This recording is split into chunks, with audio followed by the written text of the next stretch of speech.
Loïc Serrault, bonjour. Bonjour.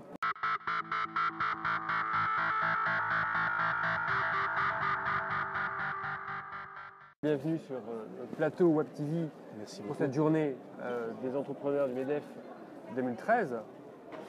Alors, vous vous voulez différent. Vous allez intervenir tout à l'heure sur un atelier dont le thème c'est se différencier pour exister. Donc vous voulez différent. Seronimo, c'est le nom de votre entreprise, vous êtes un cabinet de recrutement. Comment aujourd'hui se différencier comme cabinet de recrutement dont le nombre, jusqu'en Gironde, est quand même relativement important? Tout à fait. Alors, quelle est la marque Seronimo? Alors, mon idée il y a 4 ans, quand j'ai créé le cabinet, c'était de toute façon de ne pas faire comme les 76 autres cabinets existants en Gironde, parce que j'aurais jamais pu m'établir, me faire connaître, je n'avais aucune légitimité, mais justement d'essayer d'imaginer quelque chose de totalement nouveau, qui se fasse différemment. J'ai travaillé en cabinet, je sais quelles sont les manières de faire, comment on facture, comment on travaille, et j'ai donc créé à partir d'une feuille blanche un concept sur la logique économique low cost, c'est-à-dire à partir d'une feuille blanche pour avoir l'obsession d'avoir des coûts de construction d'un service qui soient les plus bas possibles pour que le client ait à l'arrivée un produit de qualité ou un service de qualité, mais avec un prix qui est plus bas que celui du marché. Voilà. Donc c'est assez mécanique, on le connaît chez EasyJet, on le connaît chez Dacia, on sait quel est le succès que ça a, et on sait à l'arrivée aussi que finalement le produit est de qualité et à un prix plus bas, et finalement sans entamer ni la qualité du produit ni la rentabilité de l'entreprise. Voilà. Ce concept, il consiste à éviter des dépenses ou des sources de coûts qui ne sont pas indispensables pour le succès d'un recrutement. Aujourd'hui, par exemple, je travaille chez mes clients, ils ont toujours un bureau à me prêter, où je vais louer un bureau pour la journée pour recevoir des candidats, plutôt que d'avoir un loyer avec des mètres carrés, idéalement bien placés, comme certains de mes confrères. Pour moi, ça ne sert à rien. Je n'ai pas de plaquette, je n'ai pas de logiciel de gestion des candidatures. Je gère les candidatures moi-même une par une. Donc du coup, on arrive à un coût qui... Alors il y a plein d'autres exemples. C'est modèle économique low cost, c'est une sorte d'obsession de fonctionner le moins cher possible, tout en ayant aussi l'obsession de produire un résultat de qualité. Sans quoi, il n'y a pas de croissance possible. Alors, vous avez navigué, et apparemment vous avez navigué de l'océan rouge à l'océan bleu.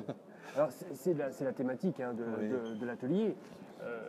Qui convient quand même d'expliquer, parce que c'est pas évident pour tout le monde. Ça signifie quoi? D'accord. Naviguer, passer de l'océan rouge à l'océan bleu, et surtout pour vous. D'accord.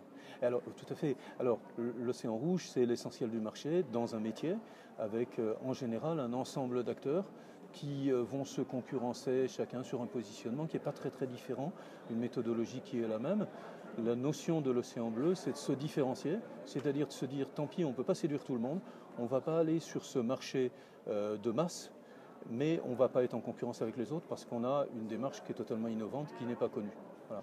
Quand j'ai créé mon concept, moi qui n'ai pas le pied marin, je ne savais pas du tout que je faisais de l'océan bleu, et ça m'amuse plutôt maintenant. Alors concrètement, quand on vient vous rencontrer, quand un chef d'entreprise vient vous rencontrer, il dit voilà, j'ai un besoin de recrutement. Il vient vous voir. Que lui apportez-vous? Que lui dites-vous dans les premiers entretiens pour le convaincre finalement de faire appel à vous? Et donc que lui apportez-vous? Quelle est votre valeur ajoutée concrète? Alors déjà la première chose, c'est que je vais le voir. Ce que font pas tout le monde. Parfois ça se traite par téléphone, moi jamais. Le téléphone, ça sert à prendre un rendez-vous.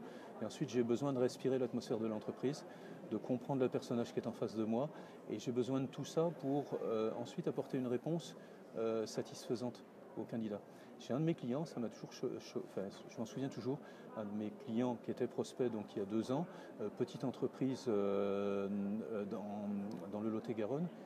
Je lui dis merci de m'avoir invité et il me répond pas du tout. Merci de vous être intéressé à nous. Je travaille avec des petites structures qui souvent ne sont pas connues du tout, qui essayent de recruter elles-mêmes et justement ont ce problème de notoriété et aussi un problème de savoir-faire et de temps disponible. Je les écoute beaucoup et ensuite je vais leur envoyer une proposition qui est très structurée, très détaillée, très qualitative avec, et là je reprends une autre métaphore, je travaille avec une carte comme restaurant. Il y a des plats, il y a des prestations, elles sont modulaires, il y a des prix, des prestations. Et ensuite, ma stratégie, c'est par rapport à ce que j'ai écouté, c'est de construire un menu pour mon futur client qui fasse une association idéale des plats avec ce que je pense être nécessaire pour arriver à un résultat de qualité et surtout à éviter de pousser à la consommation. Alors après, j'ai plein d'autres astuces à vous donner. Vous allez du prêt-à-porter au sur-mesure, finalement? Je fais que du sur-mesure. Alors le prêt-à-porter est prêt, mais il est modulaire. C'est-à-dire qu'un cabinet, une entreprise va demander à un cabinet de prendre la problématique du début jusqu'à la fin. Moi, je la prendrai du début jusqu'à la fin si le client veut bien et s'il a les moyens. Mais s'il n'a pas les moyens, ce qui est quand même fréquemment le cas dans les petites structures, je vais faire la partie qu'il ne sait pas faire. Là où je vais vraiment avoir une valeur ajoutée par rapport à lui, quitte à ce qu'il prenne mon relais sur le reste du process. Alors si je vous comprends bien, vous me corrigerez si ce n'est pas le cas, est-ce que finalement votre valeur ajoutée, c'est de faire comprendre au chef d'entreprise que le recrutement vient de lui? Absolument. Le recrutement, ce sera toujours lui qui le fera en finale. C'est simplement de l'accompagner dans un métier. Alors lui, il connaît bien son métier. Et souvent, vous savez, c'est comme la prose. Le recrutement, on pense que tout le monde peut en faire. Certes, tout le monde peut en faire. Simplement, c'est comme tous les métiers de spécialistes. Quand on a, comme moi, 20 ans d'expérience et 4000 entretiens derrière moi, sans doute, j'ai quand même une valeur ajoutée importante par rapport à un chef d'entreprise.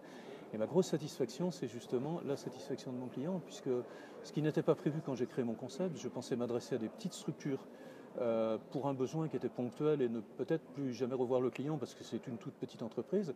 Ma grosse surprise, c'est qu'au bout des 4 ans, j'arrive maintenant à avoir des clients qui sont très redondants, qui sont des belles PME de 50 à 100 personnes, et qu'une fois qu'ils ont goûté à la qualité ou au rapport qualité-prix des recrutements, et bien finalement, à chaque besoin, systématiquement me questionnent.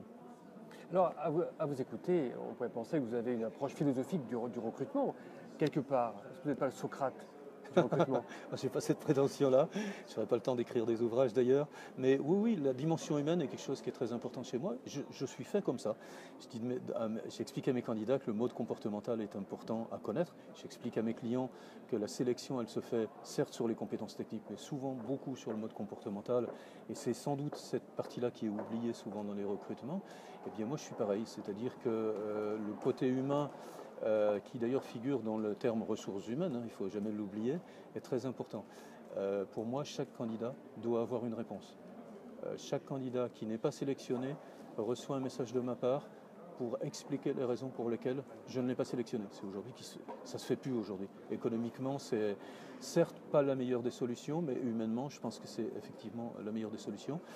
Et pour vous livrer un scoop, j'ai rendez-vous donc en fin de cette semaine avec un prospect qui va, j'espère, devenir client, recommandé par une candidate qui a trouvé le processus tellement qualitatif par rapport à ce qu'elle avait l'habitude de faire que voilà, ça se fait finalement de bouche à oreille, je ne fais pas de prospection et j'ai une croissance qui est très rapide. Eh bien, sur cette différenciation qui est la vôtre, Loïc Serrault, merci. Merci à vous. Merci d'être venu.